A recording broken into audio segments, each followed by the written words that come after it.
GSCOD family, it's your princess. Today I will show you the insane gameplay of EIS when we staff teleported on the Behemoth and surprised TFS on the pass.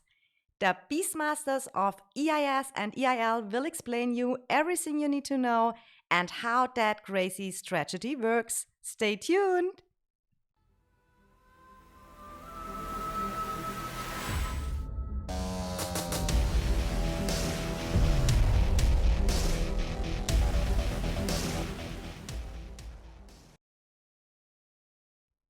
Welcome to my new video, and if you like and enjoy my content, subscribe to my channel and turn on the bell notification that you don't miss out when I will share a new video or will go live. You see it here on my screen, the super gameplay of EIS family, the best pass strategy we had in that game earlier when the EIS family was fighting with BXS together for a pass and we had to get it and TFS was holding the pass. And we did our super trick with the staff teleport on the Behemoth with a whole army. You see here the Behemoth was walking to the pass and then all the EIS, EIL family was teleporting in. And that was the possibility that we can get that pass back for BXS. And I know the COD community asked me a lot, how did that trick work? How did you guys do that? How did the Beastmaster do that with the Behemoth? And I thought it is the best to have the Beastmasters here directly with me in my today's video. And that is why I say a very warmly welcome to Kolek, he's the Beastmaster of EIS, and to Jaylen, he is the Beastmaster of EIL. Welcome, guys. Hi, Princess. So glad that you're here and you joined my video. And yeah, you can maybe tell us from the perspective of the leadership. Yeah, what were your thoughts? How did you know about that glitch? And yeah, how did you guys make the plans for that pass defense strategy? Well, we were thinking about that we were needing to cross one entire zone in the less time possible. So we were thinking about what was the best option to be like getting a unit that could be tanky and could be letting us to be TPing staff, all our units to be helping our ally. So while we were thinking about that, we were doing some experiments like trying to walk a behemoth through a pass, and it worked. So by the time when we were deciding which strategy to use, we decided the best thing was sending a behemoth from one pass to another because of many reasons. Number one, the behemoth is very tanky. Number two, the behemoth is the fastest unit you could be teleporting in the entire game. And the number three is that the behemoth won't never be intercepted by any unit. So that were the previous experiments that we were using, and it decided that at the end we were needing behemoths touching the enemy pass, so we would teleport on them and getting all our units over there. Yeah, and we kind of saw the trick a little bit. Like in season one, you could untether behemoths, from the very beginning. But it didn't really have any use until the staff kind of got changed, where you could do it off of Alliance territory. So last season, I saw some servers behind us and some of the G2 servers, kind of trying that out at the start of zones. They would TP in and white flags, and I was like, man, we could probably do that, and just get all the way to the pass. So we've been working on it for a few weeks ahead of the pass, and it just all came together really, really well. So Yeah, it definitely worked out very well. And I'm so glad that our leadership did so much research and know all the tricks and all the strategies. And yeah, we did it already that we said we will share live now here on stream how it works, that people can see how we did it. I mean, it was also, I think, very important, EIS, EIL, that you match that the Behemoth is there at the same time. I mean, that was not so easy either to get us all over there. And it was planned out very, very, very, very, very well. So yeah, and it is a lot of people has to listen and to staff teleport in time. So the whole alliance has to be alert, yes, and make everything good. So it's really important that you are in a voice chat beside, because I remember as a member, it was called out, okay, Behemoth 2 minutes, get ready, Behemoth 30 seconds, get ready, and then now stuff in. And it was really, really cool organized. And today, we want to show on my screen directly. Jaylen and Kolek both will summon a behemoth, and we will walk to a pass of TFS is holding right now and just show you guys. And maybe Kolek and Jaylen, you can add a little bit. What are the best towers to summon it on? Yeah, of course.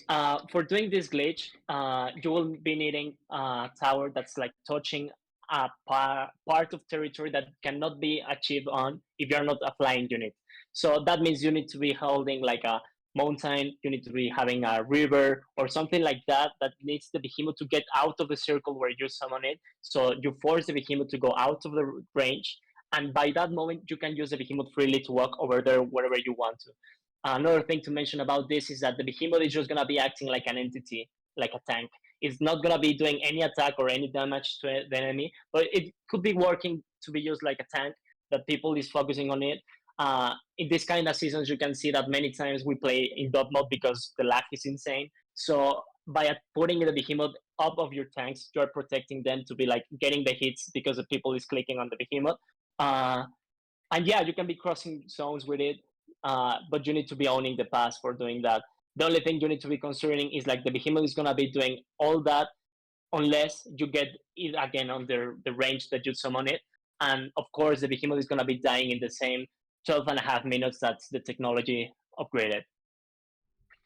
Thank you for explaining that. You maybe if you guys ready now, you can summon it. EIS will summon it here on that tower over here. And I think EIL, you choose the top tower over here.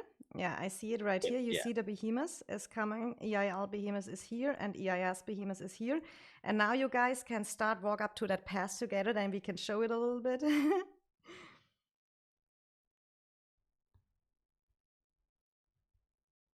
I can show you here zoomed out. So yeah. Oh, so okay. That's how you guys did Look, it you got coordinated. trolled. So now, can you walk over to that pass? Yeah. Yeah, and some of the behemoths are actually a lot faster than other ones, which we kind of learned the hard way. For example, you'd think that the chicken is the fastest one, the Thunder Rock, but actually the Hydra is like way faster than it. So if you ever want to summon like one behemoth for your whole alliance, that one's the fastest. Mm-hmm. And then if you want a staff onto it, you have to be in the same zone. But if you have a warband like we do, you can just bring a different alliance's troop if you want with your staff, because your staff will just bring whoever's nearby, even if they're not in your alliance. Even if they're just warbanded, you'll bring them. So we just sometimes we did that where we would just have one person TP with an EIS and an EIL member, and then everyone else could just TP onto their alliance's troops down at the pass. So So that once you get the we saved one behemoth, or what was the? yeah, we Okay. did that a few times. We just use one behemoth. But if you don't set it up beforehand and everyone's just staffing down like super like it's a lot of mayhem, then you can end up missing it a little bit. So you kind of have to set it up beforehand. I mean, I cannot show it right now to teleport stuff on it because I'm not in the same zone. So you have to make sure that your troops are in the same zone, that you can teleport stuff on the behemoths. But you see here, Kolek, you're not coming. Was it not possible with the tower? Yeah, Yeah. Okay. the tower was selected. It was a wrong one because it looks like the road is still being covered by the range of the behemoth. Okay, maybe we can show that real quick. I just show when Jaylen arrives there, and then we can show what was the issue. Kolek, if the bear's still alive till then. I mean, you have to keep that in mind too. It has the moment you summon the behemoth, the time starts, correct? Till it lasts. Correct. Yeah. Yeah, and you like 13 minutes all in, I think.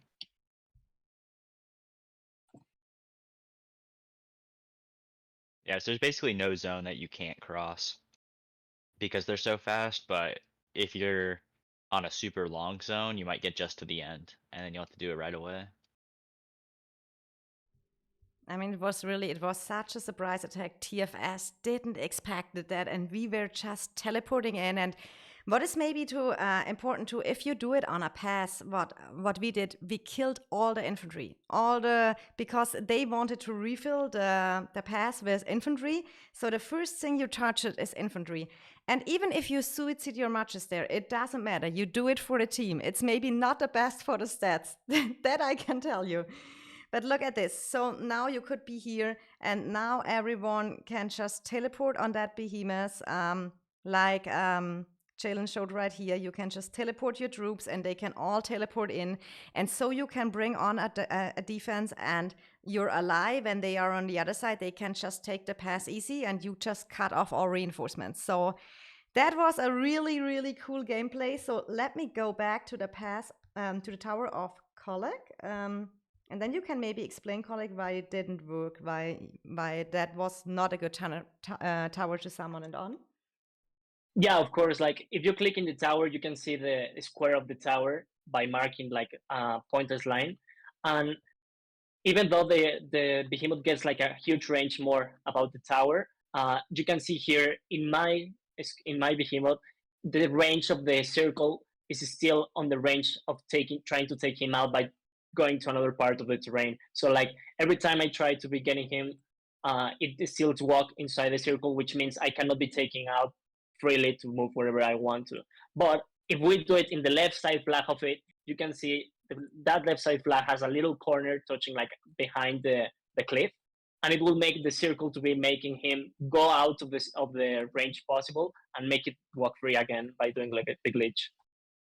Yeah, whenever the walkway is a little bit out of the tower's range, that's a good flag to do it on, because I have that little drop down. I can do it, and it has to walk by the spire, which is away from the circle. So that's really all you need.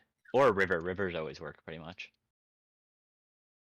So thank you guys so much for the tips and for all that good input. I think especially, I mean, I was before I migrated to EIS, I was on a Generation 2 server, so they got all their match up for the next KVK announced. So keep that trick in mind. It is really helpful, and just to know how you can do it.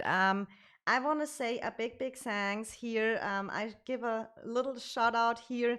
You see, Kolek is the Beastmaster of EIS over here.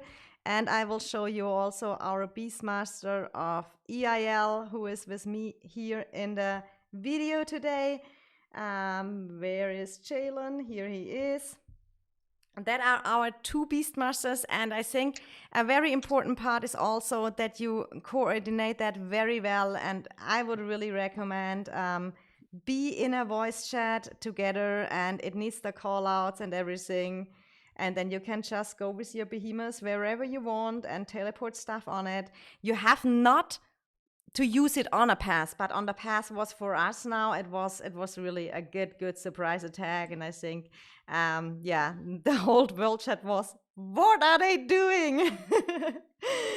So it was a pretty cool action. So yeah, big thanks, Jaylen. Big thanks, Kolek, that you have been here with me in my video today. It was a pleasure, and yeah, maybe we do another video soon with some nice tragedies. Who knows?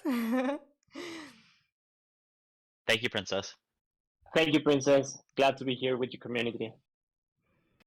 If you enjoyed the video, let me know in the comments below and drop a like on that video and share it with your friends that they don't miss out what a good strategy it is to use the staff teleport on a behemoth.